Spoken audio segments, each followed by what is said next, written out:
ओम शांति। संगम पर चार कंबाइंड रूपों का अनुभव। 1. आत्मा प्लस शरीर। आप श्रेष्ठ आत्माएं इस अंतिम पुराने लेकिन अति अमूल्य बनाने वाले शरीर के साथ कंबाइंड हो, क्योंकि आप सभी श्रेष्ठ आत्माएं इस शरीर के आधार से ही श्रेष्ठ कार्य करती हो और हर रोज़ से बाप से मिलन का अनुभव करती हैं।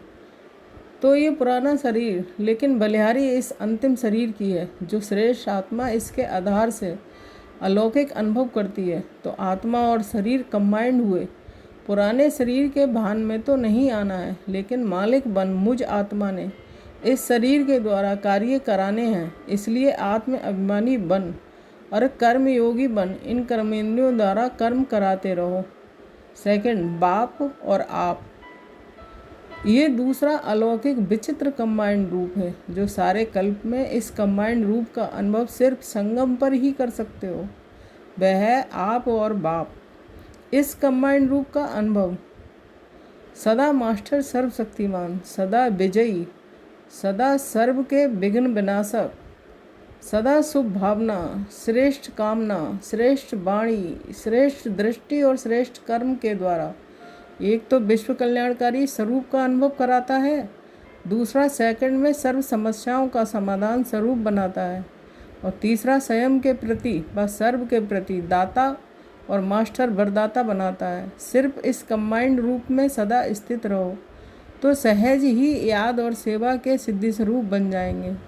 विधि तो फिर निमित्त मात्र हो जाएगी, लेकिन सिद्धि सदा साथ रहेगी। सभी विधि में ज़्यादा समय लगता है, सिद्धि यथाशक्ति अनुभव होती है, लेकिन जितना इस अलौकिक शक्तिशाली कंबाइंड रूप में सदा रहेंगे तो विधि से ज़्यादा सिद्धि अनुभव होगी, पुरुषार्थ से प्राप्त ज़्यादा अनुभव होगी। सिद्धि स्वरूप का अर्थ ही है कि हर कार्य में सिद्धि हुई पड़ी है, यह प्रैक्टिकल में अनुभव हो। 3. ब्राह्मण प्लस फरिश्ता। तीसरा कंबाइंड रूप है हम सो ब्राह्मण सो फरिश्ता।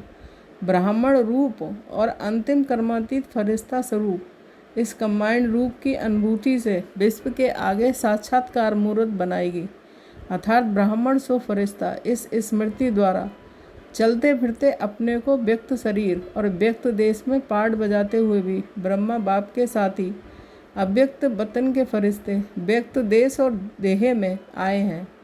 विश्व सेवा के लिए ऐसे व्यक्त भाव से परे अव्यक्त रूपधारी अनुभव करेंगे। ये अव्यक्त भाव अर्थात फरिश्तेपन का भाव स्वतः ही अव्यक्त अर्थात व्यक्तपन के बोलचाल, व्यक्त भाव के स्वभाव, व्यक्त भाव के संस्कार सहज ही परिवर्तन कर लेंगे, क्योंकि भाव बदल गया तो सब कुछ बदल गया। ऐसा अव्यक्त भाव सदा स्वरूप में लाओ, स्मृति में सदा रहे कि ब्राह्मण सो फरिश्ता अर्थात सब स्मृति को स्वरूप में लाओ, क्योंकि स्वरूप निरंतर स्वतः और सहज हो जाता है। स्वरूप में लाना अर्थात सदा है ही। अव्यक्त फरिश्ता कभी भूले कभी स्मृति में आए, इस स्मृति में रहना पहली स्टेज है, स्वरूप बन जाना ये दूसरी श्रेष्ठ स्टेज है। 4. लक्ष्मी प्लस नारायण अर्थात चतुर्भुज चौथा है। भविष्य का चतुर्भुज स्वरूप लक्ष्मी और नारायण का कंबाइंड रूप है, क्योंकि आत्मा में इस समय लक्ष्मी और नारायण दोनों बनने के संस्कार भर रही है, क्योंकि आप कभी लक्ष्मी बनेंगे और कभी नारायण बनेंगे। भविष्य प्रारब्ध का ये कंबाइंड स्वरूप इतना ही स्पष्ट हो जैसे कि आज फरिश्ता कल देवता अर्थात अभी अभी फरिश्ता और अभी अभी देवता। ऐसे ही अपना राज स्वरूप आया कि आया, बना कि बना, ऐसे संकल्प स्पष्ट और शक्तिशाली हो, क्योंकि आपके इस स्पष्ट समर्थ संकल्प के इमर्ज रूप से आपका राज समीप आएगा, अर्थात आपका इमर्ज संकल्प नई सृष्टि को रचेगा और सृष्टि पर लाएगा। आपका संकल्प मर्ज है तो नई सृष्टि इमर्ज नहीं हो सकती। ब्रह्मा के साथ ब्राह्मणों के इस संकल्प द्वारा नई सृष्टि इस भूमि पर प्रत्यक्ष होगी। ब्रह्मा बाप भी इस सृष्टि में नया पहला चार्ट बजाने के लिए आप ब्राह्मण बच्चों के लिए साथ चलेंगे के वादे के कारण इंतजार कर रहे हैं। अकेले ब्रह्मा सो कृष्ण बन जाए तो अकेला क्या करेगा, साथ में पढ़ने वाले खेलने वाले भी चाहिए। इसलिए ब्रह्मा बाप ब्राह्मणों के प्रति कहते हैं कि मुझ अव्यक्त रूपधारी बाप समान अव्यक्त रूपधारी अव्यक्त स्थितिधारी फरिश्ता रूप बनो। फरिश्ता सो देवता तो बनेंगे, लेकिन अभी इन कंबाइंड रूप में भी स्थित रहने से संपन्न और संपूर्ण बन जाएंगे और बाप समान बन सहज ही हर कर्म में सिद्धि का अनुभव करेंगे। ओम शांति।